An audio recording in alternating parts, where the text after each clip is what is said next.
As a culture and beliefs, Filipinos are taught to be shy and to be humble.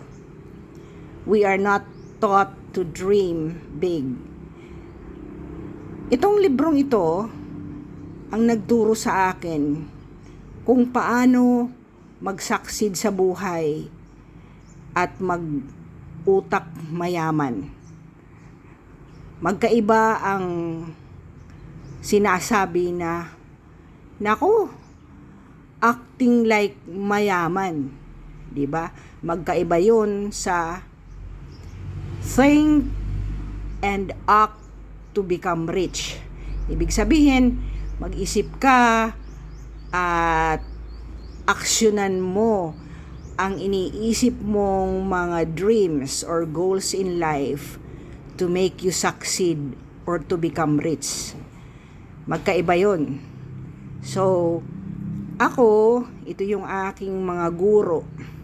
Kasi I was raised by a father who came from an old school. Yung tipong, nako, hindi natin kaya yan kasi hindi tayo mayaman. So, in this book of President Donald Trump and Mr. Kiyosaki, he said, I have a biological father who is a poor dad, but I was adopted or trained by a mentor who is a rich dad. So literally, if you get a copy of this book, in summation, ganito lang yan. Ang sabi ng Biblia ay, you can move mountains. You are what you think. So pag inisip mo na ikaw ay naisilang na pobre, abay mamamatay ka rin na pobre. Kasi yan ang thinking mo.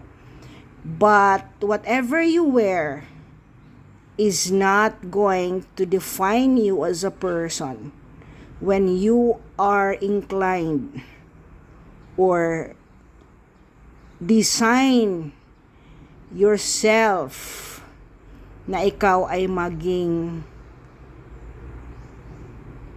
mayaman. Mayaman sa gawa, and therefore, bonus na ang mayaman sa pera.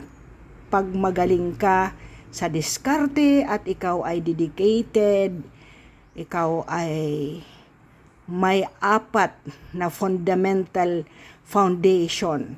May spiritual, may legal, ethical, and moral standards ka, ang iyong pamilya ay kasama mo sa lahat ng goals mo and purpose-driven ka, nakasama mo palagi ang pamilya mo sa success mo, ikaw ay magsasucceed. I hope you will get to read these books.